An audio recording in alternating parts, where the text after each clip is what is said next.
जय हिंद सभी को। कैसे हैं आप लोग? आई होप अच्छे होंगे।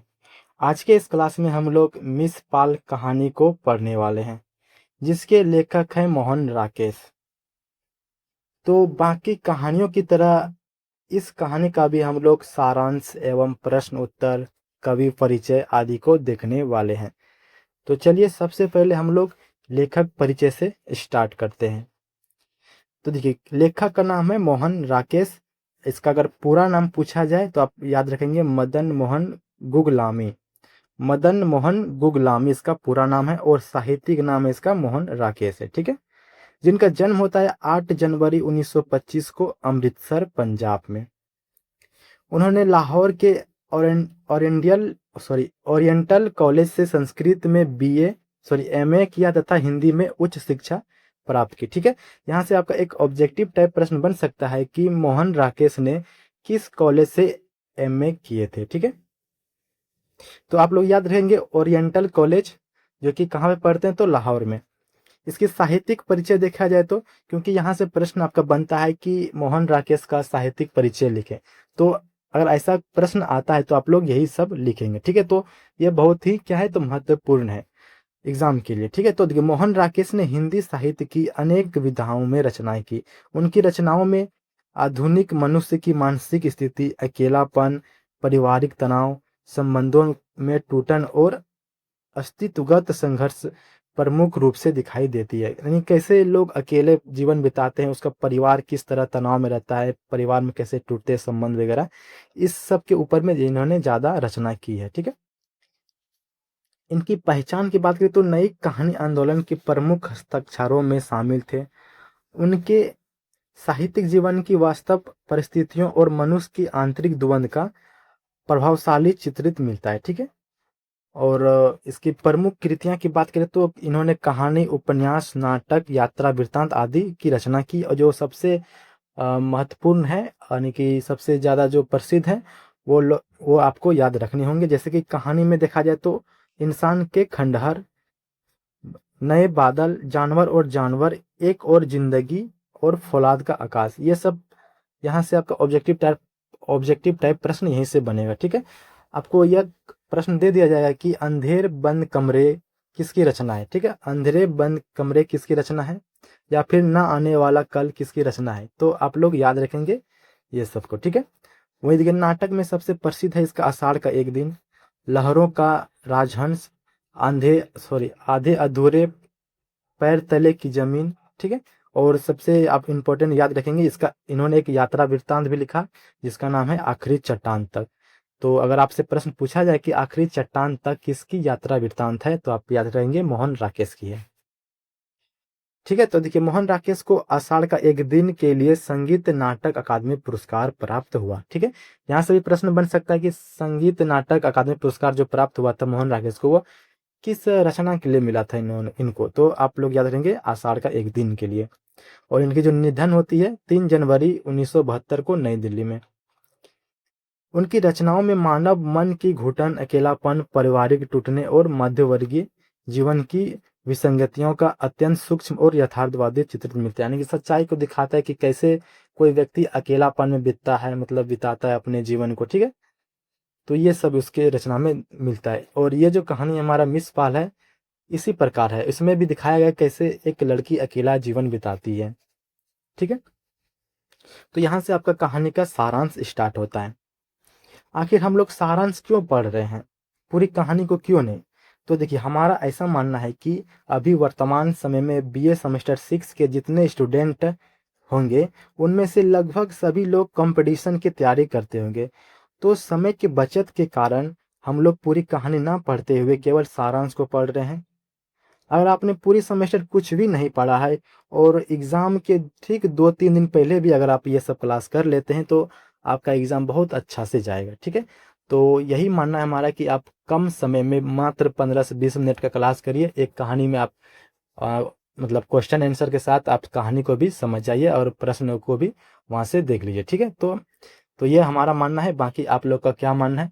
अगर आपको पूरा कहानी पढ़ना है तो आप मतलब जितने भी कहानी हम लोगों ने अभी तक पढ़ा है, सभी कहानी के डिस्क्रिप्शन में पूरी कहानी का लिंक दिया जाएगा। इस कहानी का भी लिंक आपको डिस्क्रिप्शन में मिलेगा, आप वहाँ जाके पूरा कहानी पढ़ सकते हैं, लेकिन उतना अच्छा नहीं लगेगा जितना कि आपको सारांश पढ़ने में लगेगा। ठीक है, तो चलिए सारांश को स्टार्ट करते हैं, उसके बाद सब्जेक्टिव टाइप ऑब्जेक्टिव टाइप को देखेंगे लास्ट में।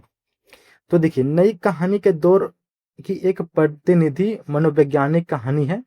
ये देखिए, इसका शॉर्ट में इसका परिचय देखें इस कहानी का।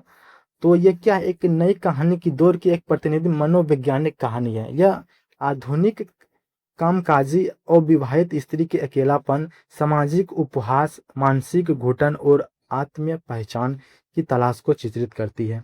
समाज के संकीर्ण रवैये से तंग आकर एक एकांत में सुकून खोज निकली मिस पाल वहां भी उसे खालीपन और निराश से घिर जाती है। ठीक है, तो यह कहानी आपको लास्ट में समझ में आएगा, फिलहाल अभी इतना देख ली। ठीक है, इसमें जो मुख्य करेक्टर है, प्रमुख पात्र की बात करें तो पहला आपका मिस पाल याद रखिएगा, कहानी का केंद्रीय पात्र है यही, और जो दिल्ली में नौकरी छोड़कर कुल्लू के एकांत में बसी एक अविवाहित आधुनिक लेकिन अंतर्द्वंद और हीन ग्रंथ से झूलती स्त्री है। ठीक है, और दूसरा आपका है रंजीत, जो कि कथावाचक है। ठीक है, तो यहाँ से आपका ऑब्जेक्टिव टाइप प्रश्न पूछ सकता है कि मिस पाल कहानी का कथावाचक कौन है। तो आप लोग याद रखेंगे इसका कौन है कथावाचक, तो रंजीत है, जो मिस पाल का पूर्व सहकर्मी और मित्र हैं, जो दिल्ली में मनाली जाते समय कुल्लू में मिस पाल से क्या मिलन होती है। ठीक है, तो मिस पाल रंजीत कौन है, तो मिस पाल का एक मित्र है, यानी कि उसी के साथ काम करने वाला। और तीसरा करेक्टर है जोरावर सिंह, जो दिल्ली दफ्तर का एक सहकर्मी और उच्चाधिकारी, जो मिस पाल के पहनावे और चाल ढाल पर फक्तियां कसते, यानी कि उसका मजाक उड़ाती रहती है, हमेशा कमेंट करते रहता है उसके ऊपर। ठीक है, तो देखिए यहाँ से हमारा कहानी स्टार्ट होता है।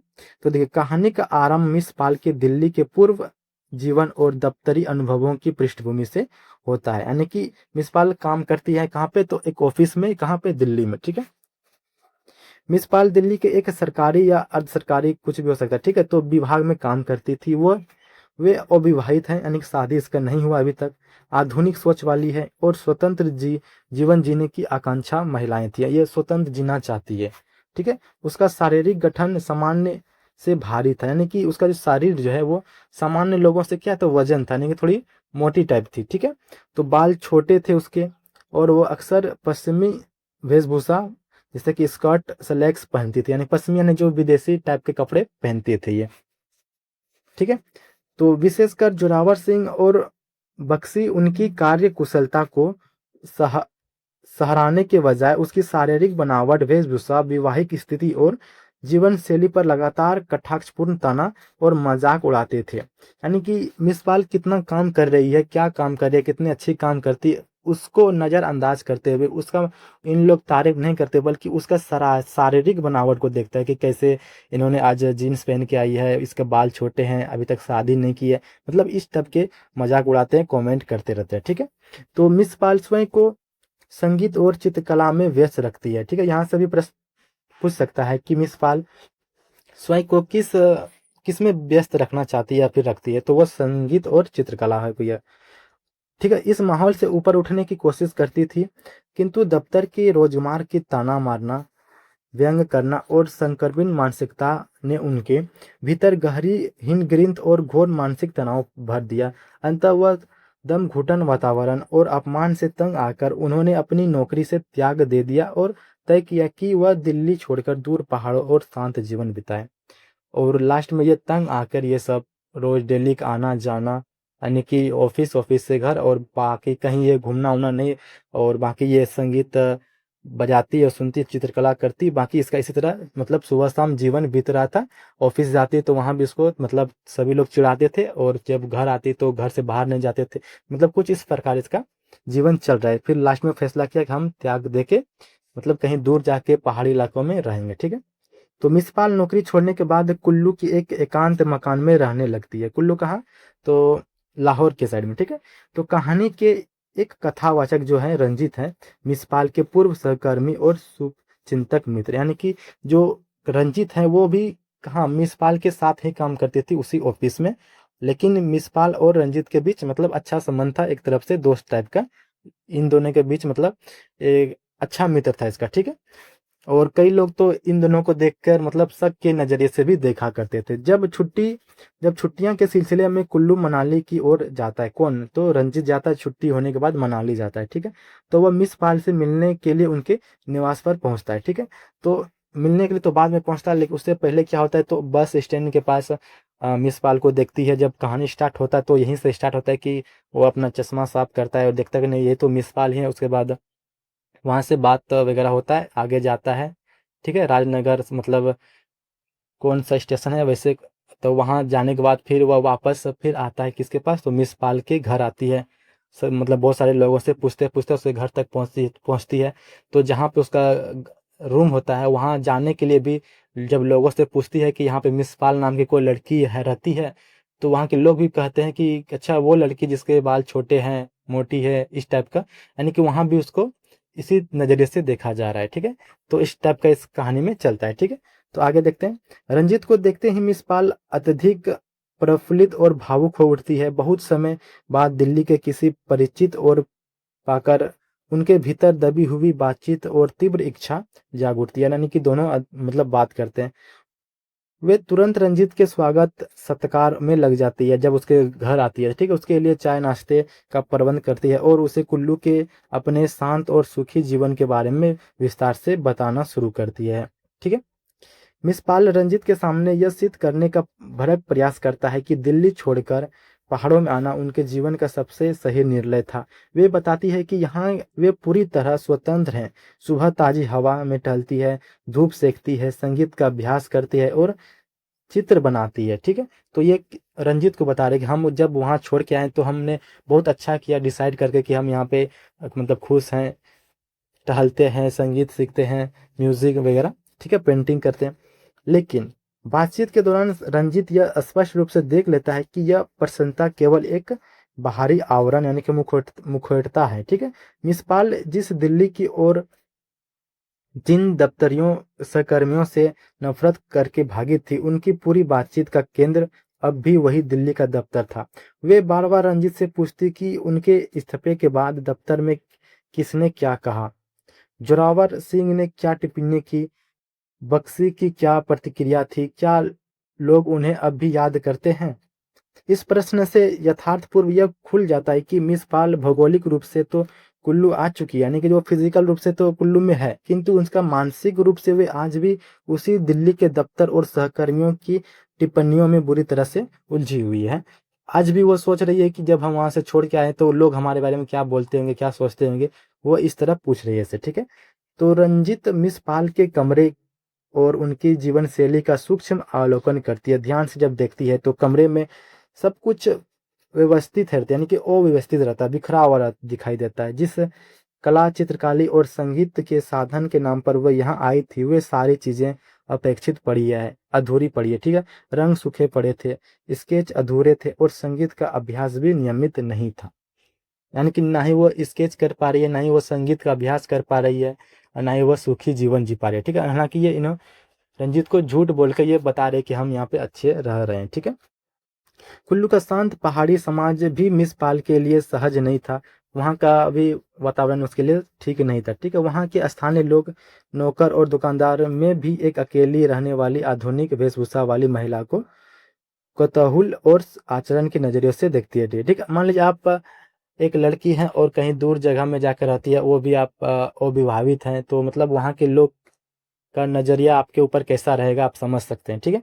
तो मिस पाल का मिजाज अत्यंत अस्थिर और चिड़चिड़ा हो चुका था। वे बात करते करते अचानक बहुत उत्साहित हो जाती, खुश हो जाती, अगले ही पल अत्यंत उदास भी हो जाती, असुरक्षित और क्षुब्ध हो उठती थी, ठीक है। उसका पूरा जीवन एक भयानक अद्वंद अकेलापन और पहचान के संकट से जूझ रही था, ठीक है। यानी कि वो बहुत ही मतलब अकेलापन में फंस चुकी थी पूरी तरह से। अगले दिन रंजीत की रवाना का समय आता है, यानी रंजीत वापस जाने लगता है अपने घर, यानी कि दिल्ली आने लगता है। मिस पाल उसे बस स्टैंड तक विदा करने आती है। जब बस स्टैंड की तैयारी में होती है, मतलब चलने की तैयारी में होती है, तो मिस पाल के चेहरे पर एक गहरा खालीपन, लाचारी और भय उभर आता है। उन्हें लगता है कि रंजीत के चले जाने के बाद वह फिर से उसी सन्नाटे, मुक्त अकेलापन और मानसिक घुटन में घिर जाएगी, ठीक है। जब रंजीत आए उनके पास एक दिन रहा, तो मतलब वो बहुत अच्छी से रही, ठीक है, खुश रहा, घूमा वगैरह। तो जब वो जाने लगा तो फिर से क्या हुआ, मतलब अकेलापन में महसूस करने लगा, ठीक है। तो जैसे ही बस गति पकड़ी, मतलब बस खुल गई, तो रंजीत खिड़की से पीछे मुड़कर देखता है और धूल भरी रास्ते के किनारे मिस पाल अपनी भारी देह के साथ बिल्कुल अकेली, मूक और निष्पराग सी खड़ी दिखाई देती है, ठीक है। यानी कि वो अकेली फिर से पड़ जाती है। मोहन राकेश इस अंतिम दृश्य के माध्यम से आधुनिक स्वतंत्र स्त्री की उस गहरी विडंबना को उजागर किया है, जो समाज की संकीर्णता से भागकर एकांत तलाशती है, किंतु एकांत में उसे शांति के बजाय विनाशकारी अकेलापन और त्रासद ही प्राप्त होती है, ठीक है। नहीं, वो सब कुछ छोड़ कर जाती है कि हम अकेला रहेंगे, मतलब सुकून से रहेंगे, स्वतंत्र रहेंगे, ठीक है, लेकिन उसे कहीं भी अच्छे से नहीं रह पाती है, ठीक है। तो ये था हमारा कहानी का सारांश। अगर आपको समझ नहीं आए तो आप रिपीट भी देख सकते हैं, ठीक है। फर्स्ट प्रश्न कहता है कि मिस पाल कहानी की मूल मतलब संवेदना, यानी कि इसका थीम और उद्देश्य को स्पष्ट करें। इसका थीम क्या है, उद्देश्य क्या है, ठीक है। तो मिस पाल कहानी की मूल संवेदना आधुनिक कामकाजी व अविवाहित स्त्री का अकेलापन, अस्तित्व का संकट और समाज का संकीर्ण दृष्टि है, ठीक है। यानी कि कैसे अविवाहित स्थिति स्त्री अकेलापन में अपना जीवन बिताती है और समाज किस दृष्टि से उसको देखती है, इसके बारे में है, ठीक है। कहानी यह दर्शाती है कि हमारा जो पितृसत्तात्मक समाज स्वतंत्र और लीक से हटकर जीने वाली स्त्रियों को आसानी से स्वीकार नहीं करते। अगर आप मतलब पितृसत्तात्मक है ना यहाँ पे, ठीक है, तो अगर कोई स्त्री अकेला जीना चाहती है तो ये समाज जीने नहीं देगी, ठीक है। ये इसमें कहा गया है। तो यह महानगरीय जीवन की उस त्रासदी को भी उजागर करती है जहाँ व्यक्ति भीड़ से भागकर एकांत में जाता है, यानी कि शहर से लोग भाग करके एकांत में जाता है, लेकिन उसका आंतरिक खालीपन और त्रासदी उसका पीछा नहीं छोड़ता है। यानी कि जैसे मिस पाल मतलब शहर को, दिल्ली को छोड़कर जाती है, मनाली कुल्लू, ठीक है, तो वहाँ भी वह अपने आप को अकेला और खालीपन महसूस करती है, ठीक है। तो ये इसका था उद्देश्य और उसका थीम उसका। देखिए 2 नंबर प्रश्न कहता है कि मिस पाल ने दिल्ली के दफ्तर की नौकरी क्यों छोड़ दी? तो देखिए ये जो आंसर लिखा हुआ है ये बहुत ही कम शब्द में लिखा हुआ है, शॉर्ट में लिखा हुआ है, ठीक है। तो आपने कहानी को समझा, पढ़ा, तो आप अपने हिसाब से इसे लिख सकते हैं, 2 पन्ना, 3 पन्ना, 4 पन्ना, जितना आपका मर्जी हो, ठीक है। तो हमारा थोड़ा-सा आपको मतलब परिचय के रूप में मतलब कम शब्दों में आंसर दिया गया, ठीक है। तो देखिए मिस पाल ने नौकरी इसलिए छोड़ दी क्योंकि दफ्तर का माहौल उसके लिए एकदम घुटन बन चुका था। उसके पुरुष सहकर्मी जो जोरावर सिंह थे आदि थे, उनके बाहरी रूप रंग, पश्चिमी पहनावे और अविवाहित होने का लगातार उपहास उड़ाते थे, मजाक उड़ाते रहते थे। उस रोज रोज की फब्तियों, यानी कि संवेदनशीलता और मानसिक पड़ताल के तंग आकर उसने शांति और रचनात्मक स्वतंत्र की तलाश में नौकरी को क्या किया, इस्तीफा दे दिया। यानी कि वो अपने मतलब स्वतंत्र जीने के लिए जब वो दफ्तर जाती थी तो उसको मजाक उड़ाया जाता था, ठीक है ना, कि देखो कैसे कपड़े पहनती है, शादी नहीं करती है, ये वगैरह। तो ये सब वो सुन सुन के क्या करती है, लास्ट में तंग आके वो क्या करती है, छोड़ देती है नौकरी, ठीक है। देखिए नेक्स्ट प्रश्न कहता है कि क्या मिस पाल कुल्लू जाकर वास्तव में खुश और स्वतंत्र हो पाई? तो देखिए नहीं, वहाँ भी जाके वो खुश नहीं है और स्वतंत्र नहीं है, ठीक है। तो मिस पाल कुल्लू जाकर भी सुखी नहीं हो पाई। वह भौगोलिक रूप से तो पहाड़ में आ गई, यानी कि फिजिकल रूप से तो आ गई, लेकिन उसका मानसिक रूप वह दिल्ली के दफ्तर और उनके अपमानजनक माहौल से मुक्त नहीं हो पाई। यानी कि उसका शरीर तो वहाँ है, लेकिन उसका ध्यान कहाँ पे, वही दिल्ली में है, वही ऑफिस में है, और वह वही सोचती है कि हमारे बारे में वहाँ लोग क्या सोचते होंगे, ठीक है। तो कुल्लू के छोटे समाज में भी लोग उसे संयक और अचरण से देखती है, ठीक है, और चरच से देखती है, यानी कि उसको मतलब वहाँ पे भी अच्छे नज़र से नहीं देखा जाता है, ठीक है। उसका रचनात्मक कार्य जैसे पेंटिंग और संगीत ठप पड़ा था और वह पहले से अधिक भयंकर अकेलापन, अवसाद तथा चिड़चिड़ापन की शिकार हो गई थी। वो जितना यहाँ पे अकेलापन महसूस करती थी, उससे कहीं ज़्यादा वहाँ पे जाके वो अकेलापन और चिड़चिड़ापन आदि का क्या शिकार हो चुकी थी, ठीक है। तो ये थे इसका आंसर। ठीक है, नेक्स्ट प्रश्न कहता है कि मिस पाल के चरित्र की प्रमुख चारित्रिक विशेषताओं का विश्लेषण करें, ठीक है। तो देखिए इसका विश्लेषण करने के लिए कहा जाए तो देखिए मिसपाल का चरित्र आधुनिक संक्रमणकालीन स्त्री का यथार्थवादी रूप है, ठीक है। तो पहला क्या है, तो स्वाभाविक एवं विद्रोही है। वह दफ्तर के अपमानजनक माहौल को सहन करने के बजाय नौकरी छोड़कर बेहतरी समझती है, ठीक है। यानी एक विद्रोही की तरह वो समझ मतलब स्वाभाविक तरफ का है, ठीक है। यानी कि जहाँ पे उसका अपमान होता है वो नौकरी को छोड़ देती है। दूसरा है कि कला प्रेमी एवं संवेदनशील, उसे संगीत, पेंटिंग, जीवन का शौक था, ठीक है, आदि का था, यानी कि उसे कला प्रेमी था, ठीक है, उन्हें पेंटिंग करने का शौक था, संगीत का शौक था। अकेलापन व हीन ग्रंथि का शिकार, उसकी शारीरिक बनावट और ढलती उम्र के कारण वह भीतर से असुरक्षा और अवसाद से घिरी थी, ठीक है।